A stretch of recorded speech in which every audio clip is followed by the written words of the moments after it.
इस बार जिस तरह से लोकसभा के चुनाव में विपक्ष को माइंडेड मिला है और बजट सत्र शुरू होने वाला है, और अब कैसे जिस तरह से 2 सत्र आपने देखा कि संसद कैसे चलती थी, कई सांसदों को बहिष्कृत भी कर दिया जाता था, धरना भी देते थे, और इस तीसरे टर्म में आप कैसे देखते हैं, बजट सत्र को कैसे देखते हैं और पूरे संसद को कैसे देखें, कैसे इस बार की संसद चलने वाली है? देखिए, संसद तो अब की बार सीधे सीधे सत्ता पक्ष और विपक्ष के बराबरी की लड़ाई है और क्रूरता और गुंडाई और एक तरफा कोई फैसला नहीं ले पाएगी भारतीय जनता पार्टी।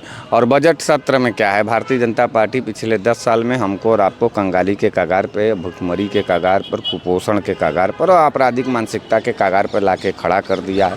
भारतीय जनता पार्टी के बजट से आप कोई उम्मीद ना करें तो ही बेहतर है। अपने हाथ पर आप अपने बाजुओं पर ताकत रखें, अपने मेहनत और संघर्ष से 2 रोटी जो आप कमा पा रहे हैं वही आपके परिवार के लिए सबसे बड़ी पूंजी है।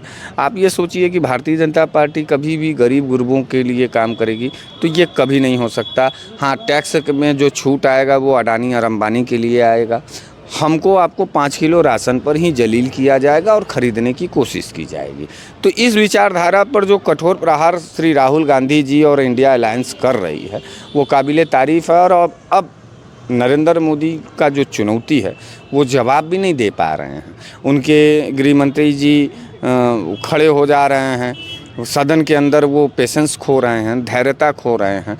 तो यह एक बात का सूचना करता है कि चोर के दाढ़ी में तिनका था। अब जनता के प्रतिनिधि उस चोर के दाढ़ी का तिनका पहचान लिए हैं, चोर चोर चिल्ला रहे हैं। तो अब ये तिलमिला रहे हैं कि अरे हम तो हिंदूवादी थे। हिंदुओं के नाम पर जिस तरीके से वो कंबल ओढ़ करके घी पिए और हिंदुओं को ही बर्बाद करने का काम किया, अब उनका ये फैसला नहीं चलेगा। बजट से हमको, वो भी निर्मला सीतारमण जी से कोई उम्मीद नहीं है कि निर्मला सीतारमण और नरेंद्र मोदी इस देश के गरीब गुरबों के हिस्से में कुछ दे दें। वो अडानी अंबानी के चपरासियों की तरह काम किए, बड़े कॉरपोरेट के चपरासियों की तरह काम किए हैं। इस बार भी बड़े कॉरपोरेटर के चपरासियों की तरह बजट पेश करेंगे और बड़े लोगों को ही फ़ायदा मिलेगा, छोटे लोगों को कुछ नहीं मिलेगा। अभी उपचुनाव का रिजल्ट आया, इंडिया अलायंस कुछ प्रदेशों में लड़ी और उत्तर प्रदेश में उपचुनाव की तैयारी भारतीय जनता पार्टी और इंडिया अलायंस पूरी तैयारी में है, कैसे देखते हैं?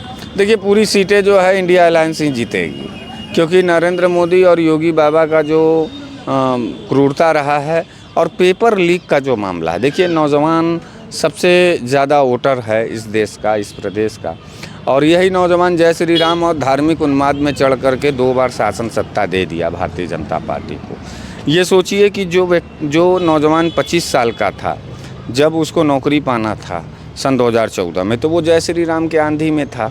वो धर्म बचाने चला, वो अपनी ज़िंदगी बचाने नहीं चला। 10 साल के बाद वो 35 साल का हो गया, वो नौकरी के रिजिम से बाहर हो गया। अब वो नाले से गैस निकालेगा, पकौड़ा तलेगा और उसकी जीवन या तो नशे की गिरफ्त में जाएगी, या तो वो आपराधिक मानसिकता का होगा, या तो किसी कोने किनारे वही नरेंद्र मोदी जिस कल्चर को बढ़ावा दिए कि ठेला लगा के जी लो। तो सबसे न्यूनतम दर्जे पर नौजवानों को ले जाने का काम किया भारतीय जनता पार्टी ने।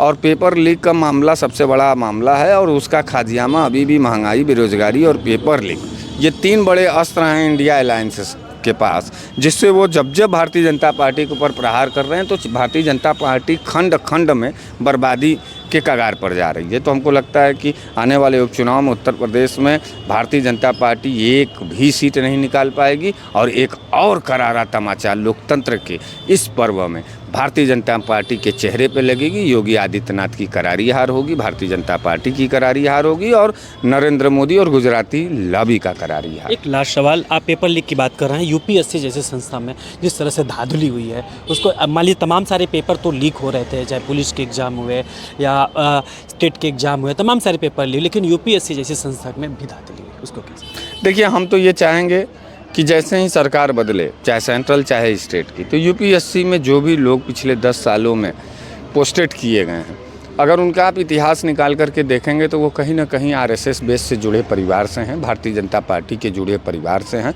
और उनका अगर उस वक्त भी न्याय के आधार पर फिजिकल तो छोड़िए, ओरल तो छोड़िए, खाली इंटरव्यू ले लिया जाए और वास्तविकता ईमानदारी से इंटरव्यू ले लिया जाए, तो वो सारे जो लोग पोस्टेड हुए हैं वो सब लोग कैंसिलेशन में चले जाएंगे।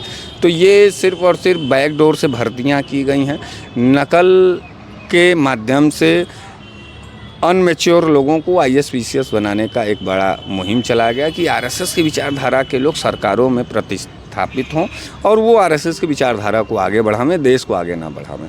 तो निश्चित रूप से ये धांधली, अच्छा बिना पढ़े लिखे लोगों का, योगी आदित्यनाथ कितना पढ़े हैं कि शिक्षा के लिए गंभीर रहेंगे, ये मोदी जी कितना पढ़े हैं, आपका गृह मंत्री कितना पढ़ा है। तो जिस पार्टी के सारे लोग बुद्धिहीन हों, जिस पार्टी के सारे लोग जो अशिक्षित हों, वो शिक्षा के प्रति वफादार नहीं हो सकते।